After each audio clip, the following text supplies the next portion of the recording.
Good afternoon and welcome to this week's BizSmart Lunch and Learn webinar. Our weekly webinars aim to provide advice and share knowledge on key business topics and specialist areas.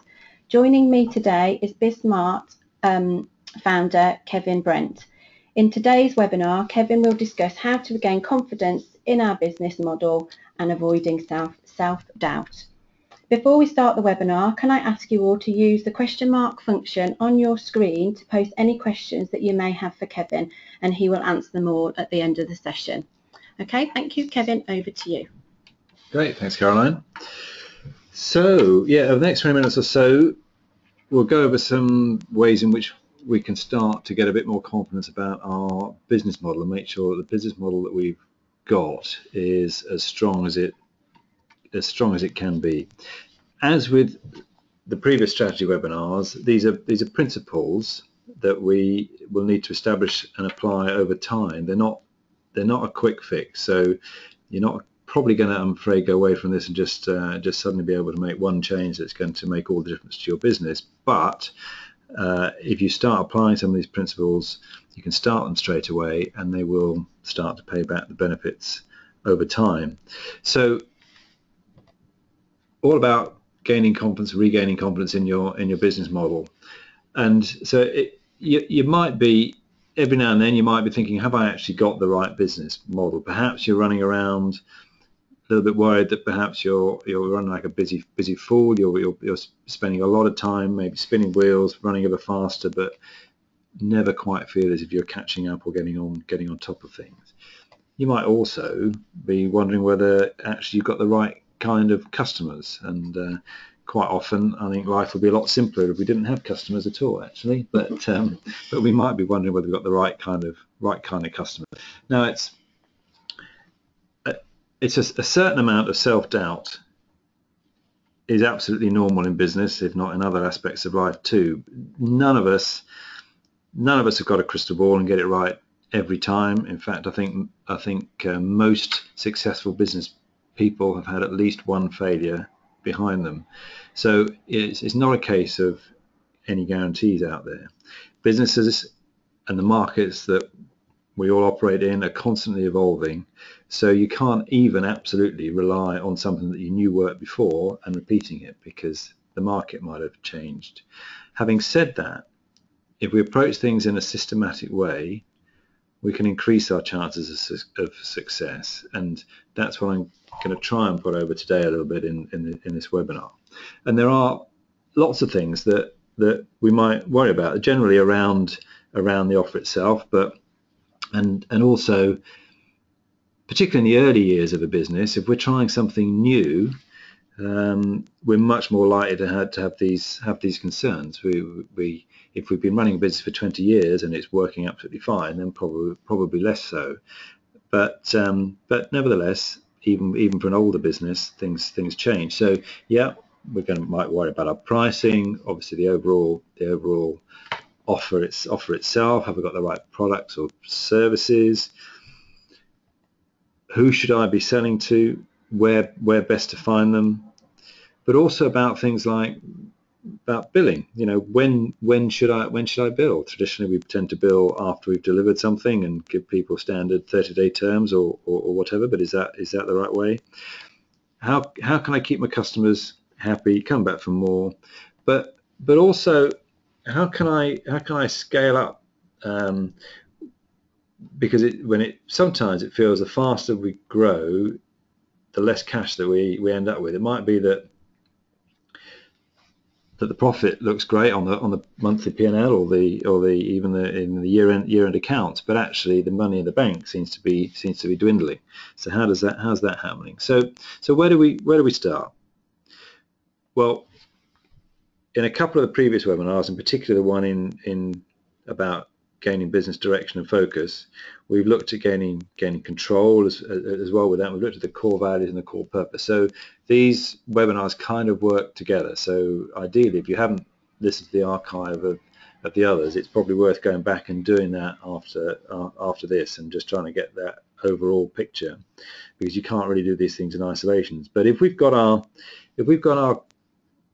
core purpose correct, then that should be something that we're passionate about. That should be something that drives us, is the reason that we get out of bed each morning and do what we do.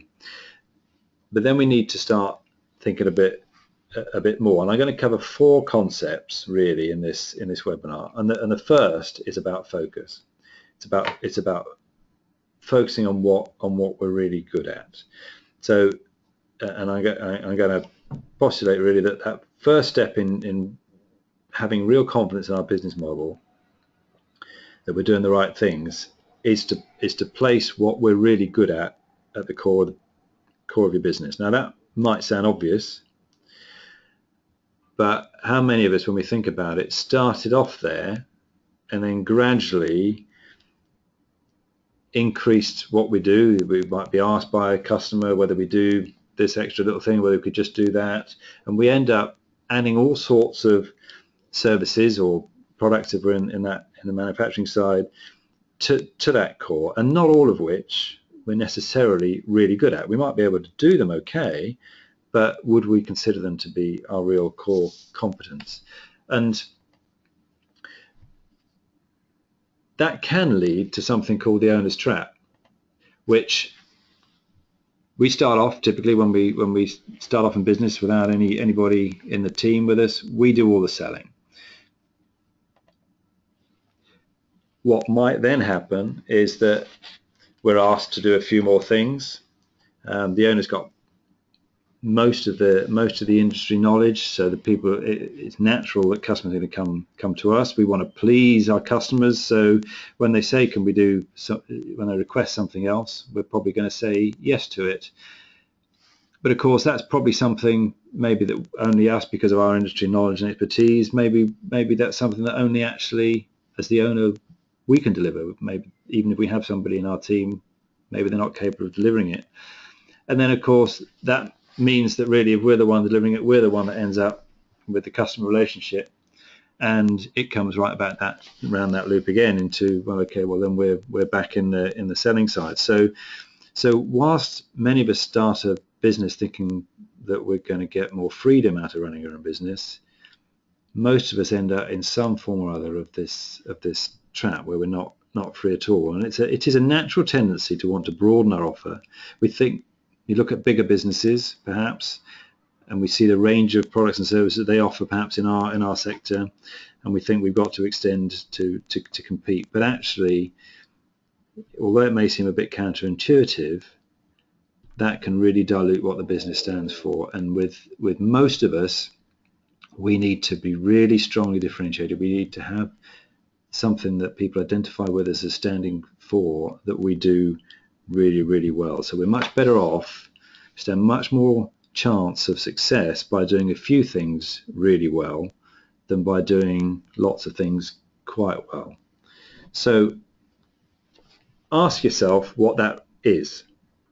So of all the things that you do, or that we do for our customers, what is it that we do really, really well, that hand on heart we can say we do that better than most people? Ideally it's something that you can say we're actually the best at that. Obviously not all of us are going to be able to say that, but we should be able to say we are one of the best at that. That's what we're really, really good at. And most businesses that struggle have failed to really identify what makes them special. So what is it that you're really good at, that your customers would consider to make you special? And please don't say customer service within that. A number of times I hear from, I should think probably every business that we've worked with has told us that, you know, their customer service is what differentiates them, or what they're really good at. So I'm sure we're all great at customer service, but you can't, unless you really think you're absolutely the best at it, and that is what is the key differentiator for that. We're not really talking about that. We're really talking about on your key products and services. You know, if you're a brand design agency and you do the whole mix, the whole creative design, from logo design, business cards, creative campaigns, media, whatever you might do, is there something within that actually you really, really are good at, and that customers would say you stand out for? The second step once we've thought about that, is to actually then ask yourself, is this something that's scalable? Because if we've got, it's all very well having something we're really, really good at, but if it's not something that we can grow and really build a business out, I mean, clearly that's not going to help us very much. So we're looking for something that is scalable, that then allows us to grow with confidence, because we know that then if we do grow that, if we push that it's likely to work. So, and if you want to grow a business that goes beyond the number of hours in a day that you can deliver, then it's got to be scalable and not totally reliant on you. So there are three questions you can ask yourself. So once you've decided, I think those are the things that we're good at, might not just be one thing, might just be, but don't make it too many. Ask yourself three questions, and they are: is it valuable, is it repeatable, and is it teachable? So we'll take each one of those in turn. So is it valuable? Do your customers perceive that there's value in that offer? Does it differentiate you, for one, make you stand out in a positive way? So obviously not just it's yellow, but differentiate you in some way that they would value. But also look at it from your own point of view. Is it something that you can add value to your business with? Does it make a decent margin for you? Is it something you can sell at a decent price, decent margin? So is it valuable? If it's something that people can get everywhere, the chances are it's not going to be valuable. It's going to be much more of a commodity type thing. But if it's something that actually is a bit harder to find, that there is perhaps a little bit of expertise within your business that not everybody has, then that's likely to be something that might fit the bill. The second question: is it repeatable? Is it a one-off sale?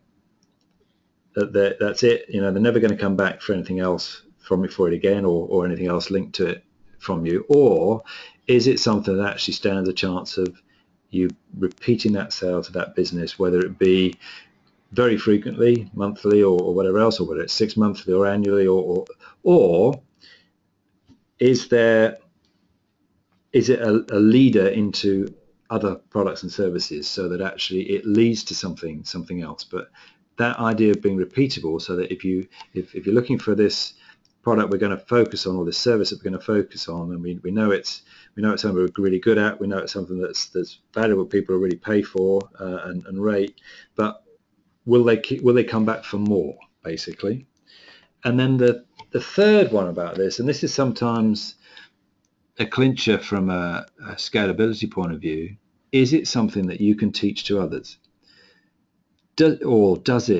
Conversely, does it rely entirely on you, because you've spent the last 40 years building up this in-depth knowledge of how to code that particular piece of software or something, and nobody else in the world can be taught it, because it would take too long, but ideally it's something that actually you could teach to others. And that means the moment you've got those three things together with the teachability side, obviously it means that you could then teach that to a member of staff.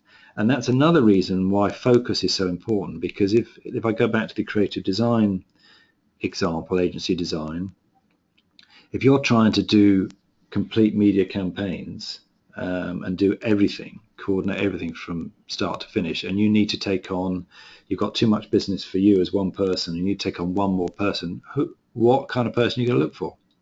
Are you going to look for somebody that can do a logo? Are you going to look for somebody that can do some social media stuff? Are you going to look for somebody that can do a bit of video scripting, or what you going to look for? Or are you going to look for somebody that's got a mix of all those skills? Well, then again, are they going to be a jack of all trades and master of none? Whereas if you focused on, and I just hypothetically, let's just say logos. Let's just say you build up an expertise in logos, and we think that people will pay a decent amount of money for their corporate logo or their business company logo design. You can teach that to somebody. There are steps that you can do. There's a bit of creativity in there, but there are some steps that you could start to map out for, and you could teach. And if you're going to recruit somebody, you start to know what you're looking for. So whilst not saying you should all focus on logos if you're a creative design agency. Just use that to illustrate that kind of idea. So we've now got to the point where we've got something that we're really good at, that we can focus on because we know it's also scalable. So you can do it as I've suggested through that. You can also, if you're struggling to think about what it is, you know, I've got lots of things that we do, and I don't quite know, like, we're good at quite a lot. Then what you might want to do is list all of the things that you do and rate each one against those three questions of value, repeatability, and teachability. And that might help you to start to decide where, if you're going to focus on one or two things, where it might be.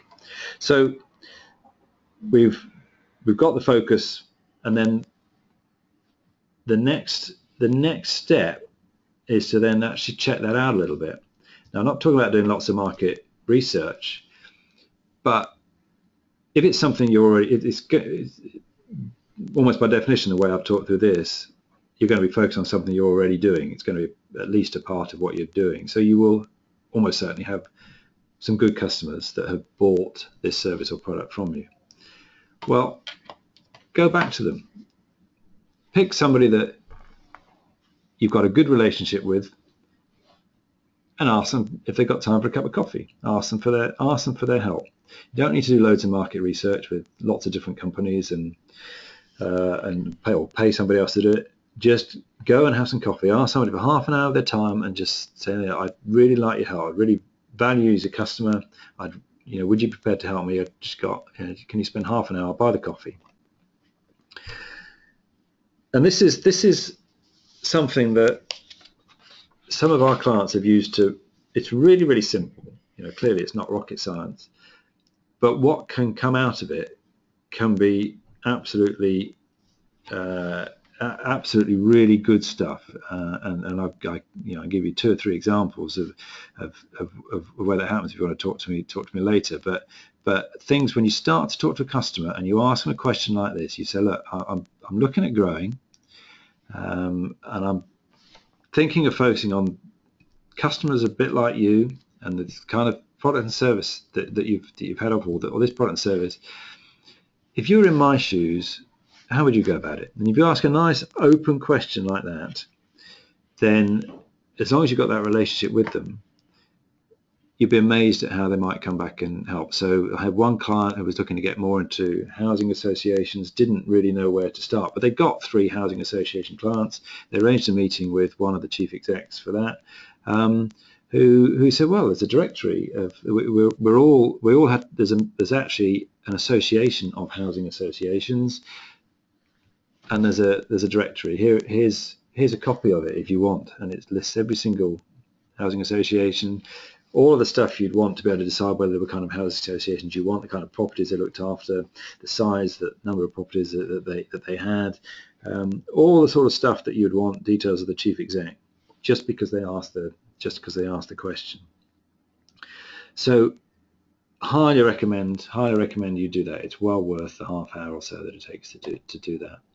So that should be starting to give you a bit of a confidence boost about, I've got the right offer coming through.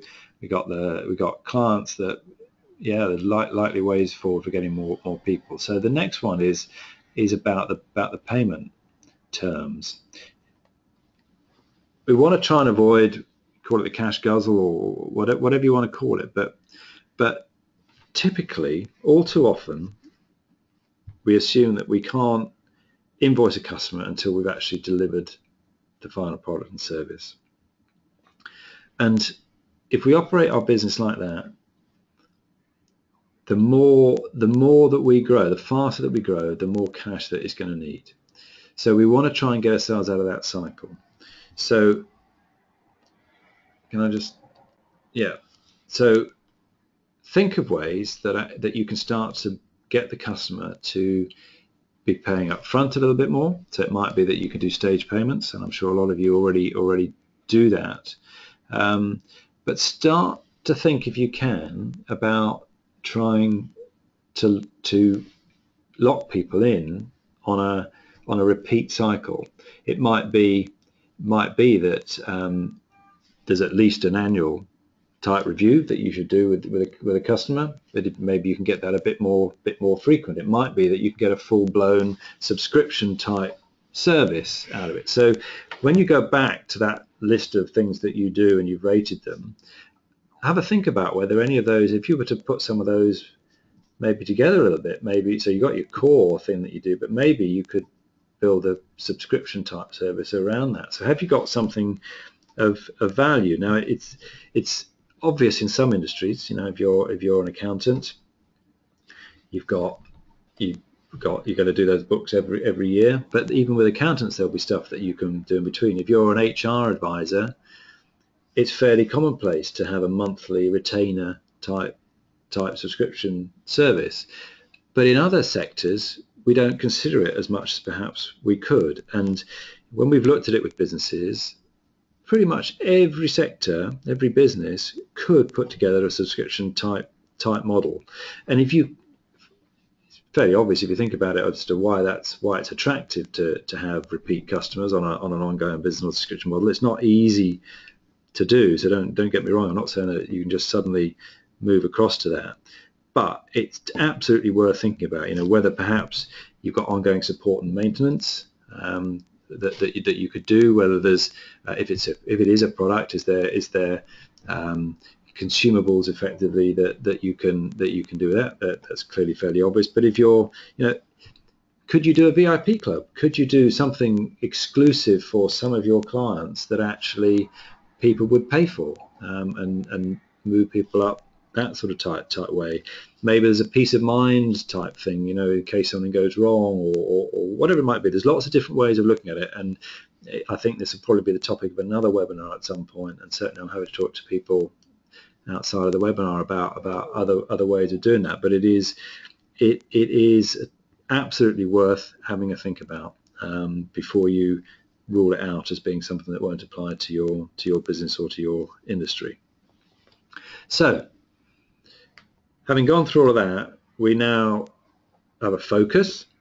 That's the first key thing on a scalable service or product that we know that customers need. We've asked a customer for a little bit of help on that, and that avoids that cash guzzle as I've described it. So if that doesn't, you know, if you go through that and you can tick off those boxes, that should give you a lot of confidence that the business model that you've got stands a good chance of success. That doesn't mean that it will be successful, but you've got a model that in theory, if you press the buttons on it and go, should resonate with customers. You should be able to scale it, and you should be able to scale it in a way that doesn't mean you run out of cash before you've got to where you want to get to. So the decision you've got to make then on that, assuming that's all good, is how big do you want to be? And by the way, that doesn't necessarily mean that bigger is better. These principles don't just apply if you want to build the next IBM or something like that. Even if your goal is to build a steady business that gives you a decent income, that doesn't take up all of your time, gives you a bit of free time to do stuff, following some of these principles will help you to do that. Because if you can move your business across to a scalable type product that is teachable to others, and that has got some repeatability to it, and you've moved people, if you can, onto some kind of repeat purchasing pattern, then it takes a lot of that effort away from the sales cycle and the constant hand to mouth. I've got more business I can handle now. Then it goes quiet, and you've got to work hard again. You've got to work really hard each time at the sale. So that's where we're trying to get to. So that's it. Any questions? Give me a shout. I think we've already got time for some questions. Have we, Caroline? Yeah, great. Thank you very much, Kevin. Let's see if there's any questions come through. Okay, great. First question that we've got from Steve, and he asks, are you suggesting that we should only do one thing? Or like the logo? No, not. What I am suggesting is that we should seriously consider whether we're doing too many things and start to rein that in. In some respects, in some businesses, it might be, let's build a real reputation for, I'm going to use it again, for logos. Let's that is, there is enough value in that, and I get enough satisfaction out of doing that as well with my clients, and that's what I'm going to really focus on. Most of the time, it's not quite as simple as one thing. But what we certainly want to be doing is avoiding saying yes to too many things, so that actually we become that master of none. Okay, thank you. Your next question is from Andy. This sounds like we have to build a big business. If we don't want that, does this apply? Sorry. No, I think as I said at the end there, probably it doesn't just apply to if you want to build a big business, because if you do build a business in this way, then it will give you a little bit of freedom to control how big you want it to be and to step back and have a bit more time to do things that you might want to do. Okay, thank you. You've got another question here from Jill. When you talked about scalability, the first question was around value. Can you say a little bit more about what you mean? Okay, that's a good question. Of those three questions, the value, the scalability, the value, the teachability, and the repeatability, it's the value one that is the little bit more complicated, because that does have the value to the customer element and also the value to the business element. So it's worth looking at those two things slightly differently and making sure that yes, it's got perceived value to the customer. It differentiates us. Clearly, it's not just a commodity type one. That should, if it's not a commodity, that should also mean, from an internal perspective, that we've got a little bit more control over the pricing of that and the margins that we make. So therefore, it ought to be valuable and profitable. That have a reasonable gross margin and within the business. So it is worth looking at. When you think about it, think about both those things together. Okay, thank you. And another question we've got from Liz. How do you use the 3 questions to identify the product or service for us to focus on? Okay, so a little bit more detail on that then. The same thing. So typically, when we're doing an exercise with clients, what we will do is we will list out all of the key products and services that we do, or that the business does, and then we'll have 3 columns, one for value, one for repeatability, and one for teachability, and we'll rate each one of those products or service lines out of 10 on those scales. So if we think logo design is really valuable, perceived value, then we'll give it somewhere north of 5 and south of 10, probably. Whatever. We'll start there. Do the same for repeatability, teachability, and then we'll compare the other products and services with those. So if you start with one, and then you've got a relative to go up or down from, and then you simply top them up, and it's a pretty interesting way. If you do it properly, it should separate out the different products and services and start to give you a rank order. Great, thank you very much. I think that was your last question. So thank you, Kevin, for hosting our Lunch and Learn webinar today. I will be sending out a copy of the presentation and Kevin's contact details out to you all this afternoon. But thank you again for joining us, and I hope you can make our webinars a regular slot in your calendar. They're every Tuesday at 12:30. Kevin and I hope you have a great afternoon. Thank you.